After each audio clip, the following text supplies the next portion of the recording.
Welcome to வெட்டிவாக YouTube channel. நான் உங்கள் சுல்ஃபிகர். விலகிறப்பண்ணா விலகிறேன். இதுக்கு மேலே ஒரு நிமிஷம் கூட இந்த கட்சியில் என்னால் இருக்கவே முடியாது. ஆமாம், பணத்தை வச்சு அரசியல் செய்யக்கூடியது, சமூக நீதி ஒரு பக்கத்தில் பேசிக்கிட்டு சமூக நீதிக்கு எதிராக செயல்படுவது, மக்களுக்கு கொடுக்க வேண்டிய எல்லா வாக்குறுதிகளையும் நாங்கள் ஆட்சிக்கு வந்தால் தேனாறு ஓடும், பாலாறு ஓடும், அதை பண்ணுவோம், இதை பண்ணுவோம், டாஸ்மாக ஒழிச்சிருவோம், அது இதுன்னெல்லாம் சொல்லி வாக்குறுதியை கொடுத்து அவருடைய வாக்குகளை பெற்று ஆட்சிக்கு வந்ததுக்கு பிறகு அதை பற்றி எதுவுமே கண்டுக்காம விளம்பரத்தை மட்டுமே மையமாக கொண்டிருக்கக்கூடிய இந்த திராவிட முன்னேற்ற கழகம் கட்சியிலேருந்து விலகிறேன் நான். ஆமாம், இனி ஒரு நிமிஷம் கூட இந்த கட்சியில் இருக்க முடியாது. என்னடா இவன் திடீர்னு திமுகலேருந்து விலகிறேன்னு சொன்னால், இவன் எப்போ திமுகவில் இருக்கிறான்? இது நாள் வரைக்கும் திமுகவுக்கு எதிராக தானே பேசிட்டு இருந்தான். திடீர்னு இவன் திமுகலேருந்து விலகிறேன்னு சொல்கிறானே, என்ன காரணம்னு சொல்லி நீங்கள் யோசிக்கிறீங்களா? நேற்றுக்கு எனக்கும் இப்படி தான் ஒரு யோசனை இருந்துச்சு. நேற்றைய தினம் கரூரில் பாதிக்கப்பட்ட குடும்பத்தை தளபதி அவர்கள் மகாபலிபுரத்தில் வச்சு சந்திச்சார். ஸோ இந்த சந்திப்பு நடந்த அந்த நேரத்தில் சமூக ஊடகங்களில் குறிப்பாக எக்ஸில் ஒரு செய்தி ரொம்ப வேகமாக பரவுச்சு. என்னடான்னு சொல்லி பார்த்தா, நான் விலகுகிறேன். முதல்ல ஜோக்கர்னு ஒருத்தர் போட்டிருக்கார். கரூர் கூட்ட நெரிசல் உயிரிழப்பால் பாதிக்கப்பட்ட மக்களை பனையூர் வர வைத்த விஜயின் கேவலமான செயலால் நான் அதிகாரப்பூர்வமாக தமிழக வெற்றி கழகத்திலிருந்து விலகிக் கொள்கிறேன். தளபதியை அட்டாக் பண்ணியாச்சு. அடுத்து லொல்லுபின்னு சொல்லக்கூடிய ஒரு இது அதே மேட்ரு. அடுத்து குபேரன் ஜிகே நடிப்பின் நாயகன், இப்படின்னு எல்லா இதுலேயும் ஒரே மேட்ரு. அதுலேயே அந்த தமிழக வெற்றி கழகத்திலிருந்து விலகிக் கொள்கிறேன் அப்படிங்கிறது போல்ட்டா, அதாவது ஒரே இடத்துல மெசேஜை டைப் பண்ணி ஷேர் பண்ணி விட்டு எல்லாருமே அதே கண்டென்ட்டை எடுத்து போட்டு பரப்பியிருக்கிறாங்க. ஸோ உங்களுக்கு உடனே ஒரு டவுட் வரலாம், இது அது இல்லை அப்படின்ட்டு. எது இல்லை? கரூரில் ஒரு தரமான சம்பவம் நடந்துச்சுங்க. 1.5 லட்சம் பேருக்கு சேர போட்டு அதிகமான ஆள் வந்ததுனால மாநாட்டு திடலுக்கு வெளியே 1 லட்சம் பேர் கூடியிருந்தாங்க அப்படின்னு ஒரு செய்தி ஒரே நேரத்தில் எல்லா இன்ஸ்டாகிராம் இன்ஃப்ளூயன்சரும் பேசியிருந்தாங்க. உங்களுக்கு தெரியும் இல்லையா? அதே கான்செப்ட் தான், அதே மேட்டர் தான். அங்கேயும் சீக்கிரானுங்க, இங்கேயும் சீக்கிரானுங்க. ஒரே விஷயத்தை வச்சு இதை பரப்பிக்கிட்டு இருக்கிறாங்க. 1-2 ஐடிகளை வச்சு விஜய் அவர்களுக்கு ஆதரவாக பேசினது மாதிரியே பேசிக்கிட்டு அதற்கு பிறகு நான் விலகுகிறேன் அப்படின்னு சொல்லி பதிவு போட்டிருக்காங்க. இது நேற்றைக்கு ஃபுல்லாக சமூக ஊடகங்களில் பரவுச்சு. உண்மையிலே இதில் திமுகவினுடைய கொத்தடிமைகள் தான் இந்த வேலையை பார்த்துருக்காங்க அப்படிங்கிறது பட்டவர்த்தனமாக வெளிப்பட்டுச்சு. ஆனால் அதே நேரத்தில் ஒரு சில நாட்களாக சமூக ஊடகங்களில் தமிழக வெற்றி கழகத்தினுடைய ஆதரவாளர்கள், தளபதி அவர்களுடைய ரசிகர்கள், தளபதியினுடைய ஆதரவாளர்கள் அவர்களும் ஒரு சில கருத்துக்களை பதிவு பண்ணுறாங்க. உண்மையிலே ஜென்யூனாக பதிவு பண்ணுறாங்க. அதை நம்ம பார்க்குறோம். அதை நம்ம சும்மாலாம் இது பண்ணலை. அதில் இருக்கக்கூடிய விஷயங்களை, அந்த தொண்டர்களுடைய மன வருத்தங்களை, அவருடைய கவலையை நான் மட்டும் இல்லை எல்லாருமே புரிந்து கொள்கிறார்கள். முதல்ல அதை தெளிவாக புரிந்துக்கணும். ஆனால் ஒரு விஷயம் இங்கே தெளிவாக புரிந்து கொள்ளணும். இந்த வெறும் வாயிலே எடுத்து அவள் போட்டது மாதிரி எப்படா தாவேக்காவுக்கு எதிராக ஒரு செய்தி வரும், அதை பரப்பி தாவேக்காவை அழிக்கலாம்னு சொல்லி காத்து கொண்டு இருக்கக்கூடியவர்களுக்கு செய்தியை நாமளே எடுத்து கொடுக்கறது மாதிரி இருக்குது. அந்த மாதிரியான முகநூல் இன்ஸ்டாகிராம் எக்ஸில் எல்லாம் பதிவு செய்கிறது அந்த மாதிரி தான் இருக்குது. ஸோ முதல்ல ஒரு விஷயத்தை தெளிவாக புரிந்து கொள்ளுங்க. தளபதி அவர்கள் பல கோடி சம்பளம் வாங்கக்கூடிய ஒரு நபர். அவர் நினைச்சார்னா ஏதாவது ஒரு கட்சியில போய் சேர்ந்தா அவர் நினைக்கக்கூடிய போஸ்டிங் கிடைக்கும். இன்னைக்கு காங்கிரஸ்ல போய் சேர்ந்தார்னா காங்கிரஸ் நாளைக்கு தமிழ்நாட்டில் ஆட்சி அமைக்கலாம். சீரியஸா சொல்றேன். பிஜேபியில போய் சேர்ந்தா பிஜேபி நாளைக்கு ஆட்சி அமைக்கலாம். ஏன்னா தொண்டர்கள், ரசிகர்கள் ஆட்டோமேட்டிக்கா அங்க வந்துருவாங்க. கட்சி அவருடைய கட்டுப்பாட்டுக்குள்ள வந்துடும். ஆனா அவர் அதை செய்யாம தனியா ஒரு கட்சியை எதற்காக தொடங்கினார் அப்படின்னு சொன்னா, தன்னை இத்தனை நாள் தூக்கி வச்சு கொண்டாடின இந்த தமிழ் சமூகத்திற்கும், இந்த தொண்டர்களுக்கும், இந்த ரசிகர்களுக்கும் ஏதாவது செய்யணும் அப்படிங்கிற எண்ணம் அவருக்கு மேலோங்கி இருக்கிறது. அதை முன்னிறுத்தி தான் அவர் கட்சியை தொடங்கி இருக்கிறார், அரசியலுக்கே வர்றாரு. ஸோ அப்படி இருக்கக்கூடிய நபர், அவர் துவங்கி இருக்கக்கூடிய கட்சி, அந்த கட்சியில நம்ம எல்லாரை விடவும் அதிகமான அன்பும் அக்கறையும் அந்த கட்சியை அடுத்த லெவலுக்கு கொண்டு போகணும் அப்படிங்கிற கடமை உணர்வும் நம்ம எல்லாரை விடவும் அவருக்கு இருக்கும் அப்படிங்கிறத நீங்களும் நானும் கண்டிப்பா நம்பியாகும். அதான் உண்மை. ஸோ அப்படி இருக்கக்கூடிய பட்சத்துல இந்த கரூர் விஷயத்துல அவர் நேரடியாக போகாததுக்கு நிச்சயமாக ஒரு சாலிடான ரீசன் இருக்கும் அப்படிங்கிறத நம்ம ஏற்றுக்கிட்டு தான் ஆகும். இன்னைக்கு பல கருத்துக்கள் சொல்றாங்க. தாவேகா சார்பாக அதிகாரப்பூர்வமா தலைமை சார்பாக அதை அறிவித்தால் மட்டும்தான் நம்ம அதை எடுத்து பேச முடியும். இல்லாத பட்சத்தில் அது எப்படி வேணா இருக்கலாம். ஆனால் அதற்கான முயற்சி நடைபெறுகிறது. செந்தில்வேல் நேற்றுக்கு பேசும்போது பேசாரு, நான் சவால் விட்டு சொல்றேன், இந்த கரூருக்கு செல்வதற்காக விஜய் அவர்கள் அனுமதி கேட்டார், அந்த அனுமதி கடிதத்தை நீங்க காமிச்சிருங்க பார்க்கலாம் அப்படின்னு சொல்லி நேற்றுக்கு சவால் விடுறாரு. ஆனா அதே குரூப் தான் ஒரு வாரத்துக்கு முன்னாடி தளபதி சார்பாக டிஜிபி அலுவலகத்தில் கொடுக்கப்பட்ட ஒரு கடிதத்தை வச்சு இப்படி கண்டிஷன்ஸ் போடுறாங்க அப்படின்னு சொல்லிட்டு அதே கூட்டம் தான் விமர்சனம் பண்ணாங்க. அப்ப எந்த வழியில போனாலும் நம்ம விமர்சனம் பண்றதுக்குன்னு ஒரு கூட்டம் இருக்கு. வெளியே வந்து மக்களை சந்திக்கலன்னா வீட்டுக்குள்ளே இருக்கிறாருன்னு பிரச்சனை, வெளியே வந்துட்டா இவர் வந்தாரு கூட்டம் கூட்டிட்டு மக்களை கொண்டுட்டாரு அப்படின்னு சொல்லி பிரச்சனை பண்றான். காசு கொடுக்கல அப்படிங்கிறான், மக்களுக்கு பாதிக்கப்பட்டவர்களுக்கு பொருளாதாரத்தை கொடுக்கல, காசை கொடுக்கல அப்படிங்கிறான். சரின்னு காசை கொடுத்துட்டா காசை கொடுத்து அவருடைய வாயடைச்சிட்டான் அப்படிங்கிறான். அப்போ என்ன செஞ்சாலும் விமர்சனம் செய்வதற்குன்னு சொல்லி ஒரு கூட்டம் இருக்கு. அவர்களுக்கு பயந்து நாம அரசியல் நடத்த முடியாது. சரி, அதை ஒரு விஷயத்தை தெளிவா புரிந்து கொள்ளுங்க. இன்னொரு விஷயம் என்னன்னா, தலைமைக்கு நம்ம கட்டுப்படணும். தலைமை, நம்ம ஒரு சிறந்த தொண்டன் அப்படிங்கிறது தலைமை எடுக்கக்கூடிய முடிவுகளுக்கு நிச்சயமாக கட்டுப்படணும். தலைமை எந்த ஒரு விஷயத்தை செஞ்சாலும் கட்சியினுடைய நலனுக்கானதாக இருக்கும் அப்படிங்கிறதுல நாம நம்பணும். ஸோ அதுக்காக எல்லா விஷயத்தையுமே நம்ம அப்படி ஏற்றுக்கணுமான்னு கேட்டால் இல்லை. சில விஷயங்கள் நமக்கு கருத்து வேறுபாடுகள் இருக்கும், மாற்று கருத்துக்கள் இருக்கும். ஆனால் அப்படி இருந்தால் கூட நாம் ஒரு பொதுவான ஒரு ஒப்பந்தத்துக்கு வர்றது தான் ஒரு தொண்டனுடைய அடையாளமாக இருக்கும். எனக்கு அது பிடிக்கல, எனக்கு அதில் உடன்பாடு இல்லைன்னா குறைந்தபட்சம் அதுலேருந்து விலகி இருக்கலாம். அதை விட்டுக்கிட்டு அதை கொலாப்ஸ் பண்ணக்கூடிய, அதை நாசம் செய்யக்கூடிய வேலையில எப்பவுமே நம்ம இறங்கக்கூடாது. முதல்ல அதை தெளிவாக புரிந்து கொள்ளணும். நபிகள் என்ன சொல்றாருன்னா, ஒரு பேரிச்சம்பழ நிறத்தை ஒத்திருக்கக்கூடிய ஒரு கருப்பின அடிமை உங்களுக்கு தலைவராக வந்தாலும் அவருக்கு கட்டுப்படுங்கள் அப்படின்னு சொல்லுது. கட்டுப்பாடு தான் ஒரு சிறந்த தொண்டனுடைய முதல் ஆயுதம். இந்த கட்டுப்படாத கூட்டத்தால எதையுமே செய்ய முடியாது. அது களத்துல நின்று நம்ம சொல்லக்கூடியதை கேட்காத கட்டுப்படாத கூட்டத்தாலையும் பிரச்சனை வரும். சமூக ஊடகங்கள்ல இருந்து நம்ம சொல்றத, தலைமை சொல்றதை கேட்காத கூட்டத்தாலையும் அந்த பிரச்சனை வரும். இன்னைக்கு நீங்க பார்த்திருக்கீங்க இந்த செய்தி, தமிழக வெற்றி கழகத்திலிருந்து விலகுகிறேன். இந்த செய்தியினுடைய துவக்கம் எங்க இருந்து வருதுன்னா நம்முடைய விமர்சனத்துல தான். சரி, அந்த கட்சியில இருந்தே ஒரு சில பேர் வந்து தலைமை மேல விமர்சனம் வைக்கிறான், இதை சாக்கா நம்ம பயன்படுத்தி உடனடியாக நாம கட்சியில இருந்து விலகுறோம்னு சொல்லி ஒரு பதிவு போட்டு இவர்களை கன்ஃபியூஸ் பண்ணணும் அப்படிங்கிற ஒரு முயற்சியில வந்து இந்த கூட்டம் இறங்கி இருக்கிறது.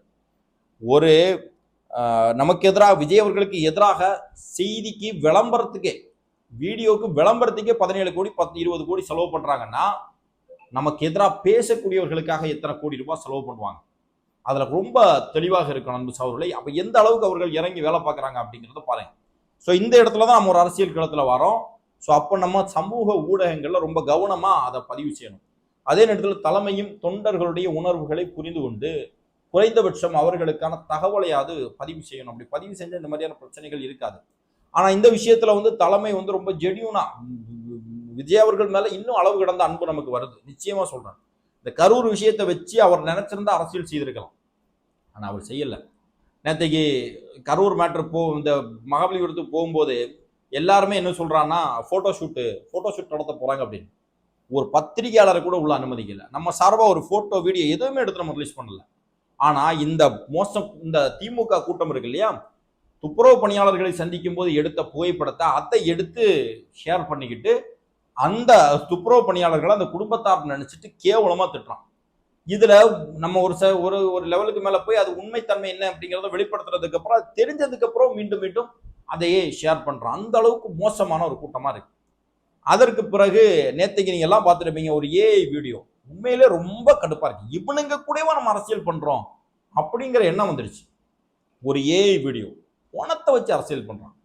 அந்த பணத்தை அங்கிருந்து அப்படியே ரோட்ல வந்து தளபதி வீட்டுக்கு போறது மாதிரியும், அதை பார்த்து அவர் முதல்ல சிரிக்கிறது மாதிரியும், ஜஸ்ட் ஒரு போட்டோ ஷூட் எடுக்கிறது மாதிரியும், எவ்வளவு மோசமான ஒரு சித்தரிப்பு பாருங்க. இந்த அளவுக்கு தான் இவங்களுடைய அரசியல் நாகரிகம் இருந்து கொண்டிருக்கிறது. இந்த அளவுக்கு கேவலமான அரசியலை செஞ்சுக்கிட்டு இருக்கிறாங்க, சமூக ஊடகங்கள்ல செய்யறாங்க.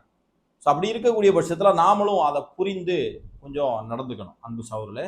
அடுத்து தளபதி அவர்கள் கரூர் மக்களிடம் பேசியது என்ன அப்படிங்கிற ஒரு விஷயம் நேற்றைக்கு ஃபுல்லா ஓடிட்டு இருந்துச்சு.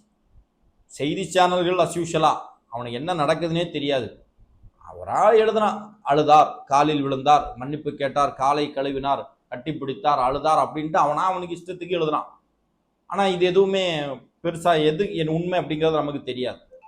அங்க உள்ள போயிட்டு வந்தவங்களும் பெருசா எதுவுமே சொல்லல. அவர் வருத்தப்பட்டாரு அப்படிங்கிற விஷயத்த ஜஸ்ட் போறப்போக்குள்ள சொல்லிட்டு போயிருக்காங்க. யாருமே பேட்டியா கொடுக்கல. இனி நாளைய தினத்துல இருந்து ஒருவேளை மற்ற சேனல்கள் எல்லாம் போய் நின்று அவங்களோட பேட்டி கேட்கலாம், அவங்க அதுக்கான பதில் சொல்லலாம். ஆனா அது என்ன அப்படிங்கிறது நமக்கு தெரியல. ஆனா அதுக்கு முன்னாடியே ஒவ்வொருத்தரும் அவங்கவுங்க இஷ்டத்துக்கு வாய்க்கு வந்ததை எழுதிட்டு இருக்கிறாங்க. ஆனா தளபதி வந்து நிச்சயமாக நம்மளால தெரியும் அந்த மக்களிடம் தன்னுடைய வருத்தத்தை பதிவு செஞ்சிருப்பார். அவர் ஏற்கனவே சொல்ற மாதிரி அவருடைய குடும்பத்தாருக்கு வாழ்நாள் முழுவதும் என்ன தேவையோ அதை நான் செய்யறேன் அப்படிங்கிற விஷயத்த அவர் ஏற்கனவே சொல்லியிருந்தாரு. நிச்சயமாக அதையும் சொல்லியிருப்பாரு அப்படிங்கிறதுல மாற்றுக்கிறது இல்லை. அதற்கு பிறகு அந்த குடும்பத்தை இழந்தவர்கள் கண்டிப்பா அவரை பார்த்து அழுதுருப்பாங்க. அவர்களுக்கிடையே அந்த மனம் விட்டு பேசியிருப்பாங்க. நிச்சயமாக அதெல்லாம் நடந்திருக்கும், மாற்றுக்கிறது இல்லை. ஆனால் அது என்னென்ன நடந்துச்சு அப்படிங்கிறத மக்கள் தான் அவருக்கு கலந்து கொண்டவர்கள் வெளியே சொல்லணும், அல்லது தளபதி செயலிருந்து சொல்லணும். ஆனால் இது எதையுமே தெரியாமல் அவர் காலில் விழுந்தாரு அப்படி இப்படின்னு சொல்லிட்டு ஊடகங்கள் தனக்கு தெரிஞ்ச விஷயத்த இஷ்டத்துக்கு அவங்க எழுதிட்டு இருக்கிறாங்க. அந்த விஷயத்துல மக்கள் கொஞ்சம் அவேர்னஸோட இருக்கணும் அப்படிங்கிறத தெரியப்படுத்திக் கொள்கிறேன். அடுத்து மிக முக்கியமா ஒரு விஷயம், இந்த திமுகவினுடைய இந்த கேவலமான அரசியலை தான் நம்ம வந்து ரொம்ப கவனத்தோட இதை கையாளணும் அப்படிங்கிறத நம்ம இது பண்ணணும். ஏற்கனவே கரூருக்கு அவர் ஏன் போகல அப்படிங்கிறது பல முறை விளக்கம் பல பேர் சொல்லிட்டாங்க. அங்க கரூர் போறதுக்கான எல்லா முயற்சிகளையும் மேற்கொண்டிருக்கிறார்கள், ஆனா அது சாத்தியப்படவில்லை. ஏன் இந்த அந்த மகாபலிபுரத்தில் நடக்க இருந்த நிகழ்வை கூட தடுப்பதற்கான முயற்சிகள் நடைபெற்றது. ஆனாலும் இதுக்கு மேல இதை வந்து தள்ளி போடக்கூடாது அப்படிங்கிறதுக்காக தான் அந்த இது நடந்துச்சு. அதை நேற்றுக்கு நடத்துறாங்க. ஆனா ஒரு விஷயம், தளபதி மேல எனக்கு இதற்கு பிறகு ஒரு பெரிய ஒரு அன்பு வந்துருச்சு. உண்மையிலே சொல்றேன், எல்லாருமே ஏன் இந்த மனுஷனுக்கு பின்னாடி நம்ம நிக்கிறோம் அப்படிங்கிறத பெருமையா நம்ம பேசணும். இந்த கரூர் மரணத்தை வச்சு எல்லா கட்சியும் அரசியல் செஞ்சுட்டு இருக்கிறான், எல்லா கட்சியும். தளபதி நேற்று நான் கூட நினைச்சிருந்தேன், இந்த பிரச்சனைகள்லாம் இருக்குது, தளபதி இந்த மக்களை சந்திச்சு அவங்கள ஒரு கட்டி பிடிச்சி ஒரு ஒரு இதோட அந்த ஒரு ஒரு உணர்ச்சி மிகுதியோட ஒரு வீடியோ எல்லாம் ரிலீஸ் ஆயிடுச்சுன்னா அந்த மக்கள் மனநிலை அப்படியே மாறிடும் அப்படின்னு நினைச்சேன். ஆனா அதுதான் நடந்திருக்கும். ஆனா தளபதி அந்த விஷயத்துல தெளிவா இருந்தார். இதை வச்சு அரசியலே செய்யக்கூடாது, முதல்ல நமக்கு வந்து உத்தரவு தான். கரூர் விஷயத்தை பத்தி யாருமே அதை வச்சு நம்ம அரசியல் செய்யக்கூடாது, அந்த அளவிற்கு தரம் கெட்ட கட்சியாக நம்ம இருக்கக்கூடாது அப்படிங்கிறது முதல்ல நமக்கு தெளிவாக வந்துருச்சு, தகவல் வந்துருச்சு. அதனாலதான் பல விஷயங்களை நம்ம பேசாமலே இருந்தோம், பல விஷயங்கள் நம்ம பேசாம இருந்தோம். எப்படியாவது இந்த மக்களை சந்திக்கணும், இந்த மக்களுக்கு ஆறுதல் சொல்லணும், இந்த விஷயத்துல வந்து சட்ட ரீதியாக செய்ய வேண்டிய சில நடவடிக்கைகள் எடுக்கணும். அதற்கு பிறகு நாம நம்முடைய கட்சியினுடைய வளர்ச்சி நம்முடைய செயல்பாடுகள் மூலமாக, நம்முடைய கொள்கை மூலமாக, நம்முடைய கோட்பாடுகள் மூலமாக நாம மக்களுக்கு செய்யக்கூடிய நல்ல விஷயத்த மூலமாக செல்லணும் அப்படிங்கிற நோக்கம் மட்டும்தான் தளபதிக்கு இருந்துச்சு. அதை ஒரு மாசம் ஆனாலும் அந்த மனுஷன் செஞ்சு காட்டிருக்கிறார். அவருடைய சைலண்டுக்கு பின்னாடி 1000 அர்த்தங்கள் இருக்கிறது. உண்மை அந்த சோர்ல அவருடைய சைலண்டுக்கு பின்னாடி 1000 அர்த்தங்கள் இருக்கிறது. அவர் பேசல் அப்படிங்கிறதுக்காக அவர் தூங்கிட்டுலாம் இல்லை, அவர் இதற்கு பின்னாடி செய்ய வேண்டிய வேலைகள் எல்லாமே செய்துதான் இருக்கு. சில பேர் முகநூல்ல கருத்து தெரிவிக்கும் போது, நம்ம மக்களை கருத்து தெரிவிக்கும் போது அவரை இயக்குறார் இவரை இயக்குகிறார் அப்படின்லாம் நீங்க கருத்து போடுறீங்க. இது என்ன மாதிரியான மனநிலை? அப்ப நீங்க ஒரு தலைவரை வந்து எந்த அடிப்படையில் நீங்க பாக்குறீங்க? யாரோ ஒருத்தர் இயக்கி தான் இவர் இருக்கணும், யாரோ ஒருத்தர் சொல்லி தான் இவர் செயல்படணும்னா அது ஒரு தலைவருக்கான அடையாளமே கிடையாது. அப்ப நீங்க அப்படி ஒருத்தர் தான் தலைவரா நினைச்சிட்டு இருக்கீங்களா? எங்களுக்கு புரியல. அதே மாதிரி பல பேர் பேசும்போது, ஆனா இதுக்கு மேல எனக்கு முட்டு கொடுக்க முடியலனா, இதுக்கு மேல முட்டு கொடுக்க முடியலனா அப்படின்னு சொல்லி ஒரு சில பேர் பதிவு போட்டா நான் பார்த்தேன். நான் என்ன கேட்கிறேன்னா, அப்ப இவ்வளவு நாள் நீங்க தளபதிக்கு முட்டு தான் கொடுத்துட்டு இருந்தீங்களா? அதுல இருக்கக்கூடிய உண்மை என்ன, அதுல இருக்கக்கூடிய நியாயம் என்ன அப்படிங்கிறது புரிதல் இல்லாம தான் நீங்க இவ்வளவு நாள் பேசிட்டு இருந்தீங்களா? அதுதான் என்னுடைய கேள்வி. அப்படின்னா நீங்க முட்டு கொடுக்கவே கூடாது. அப்படிப்பட்ட நபர்கள் அரசியல் களத்துல நிக்கவே முடியாது உங்களால். ஒரு லெவலுக்கு மேல நீங்க போயிருவீங்க. கரூர் விஷயத்துல நேரடியாக வந்ததுல எனக்கு மாற்றுக்கருத்து இருக்கலாம், ஆனா நான் அதை வந்து வெளிப்படையே பேச மாட்டேன். எனக்கு ஒரே ஒரு வருத்தம் என்ன இருக்குன்னா, எந்த அளவுக்கு இந்த நாட்டுல அரசாங்கம் இருக்கிறது பாருங்க. ஒரு கட்சியினுடைய தலைவர் அவர் நினைச்ச இடத்திற்கு போக முடியாத ஒரு சூழல் இன்னைக்கு இந்த நாட்டுல இருக்குன்னா அதை நினைச்சுதான் நான் வேதனைப்படுறேன். அனிதாவுடைய மரணத்திற்கு அப்ப அவர் கட்சி ஆரம்பிக்கல, ராத்திரியோட ராத்திரியா போறாரு. ஸ்னோலின் துப்பாக்கி சூடு ராத்திரியோட ராத்திரியா அவர் போறாரு. அஜித் குமாரோடைய மரணம் அவர் போறாரு. அப்படி இருக்கக்கூடிய பட்சத்துல இதுல ஏதோ ஒரு வகையில் அவர் சம்மந்தப்பட்டிருக்கிறார், அவருக்கு ஒரு குற்ற உணர்வு இருக்குன்னா அவர் நேரடியா போகணும். ஏன் போகல் அப்படிங்கிறத கேள்வி. அதுல ரீசன் இருக்கும், அதை வந்து அதுல ஒரு புரிதல் வரணும் அப்படிங்கிறதான் இந்த வீடியோ நான் பேசுறதுக்கு மிக முக்கியமான காரணம். அன்பு சோழர்களே, ஏன்னா இவன் ரொம்ப அட்வைஸ் பண்றானே அப்படின்னு பார்க்காதீங்க. நான் ஏற்கனவே சொன்னது மாதிரி தான், தொண்டர்களை அரசியல் படுத்த வேண்டிய பொறுப்பும் கடமையும் எனக்கு இருக்கு. நீங்க எங்க தமிழக வெற்றி கழகத்துல இருக்கக்கூடிய தொண்டர்கள், விர்ச்சுவல் வாரியர்ஸ் அல்லது எல்லாருமே தொண்டர்கள்லாம் எந்த அடிப்படையில் வேணா வந்திருக்கலாம். 2026 தளபதியை முதல்வர் ஆக்கணும் அப்படிங்கிற எண்ணம் எல்லாம் உங்களுக்கு இருக்கலாம்.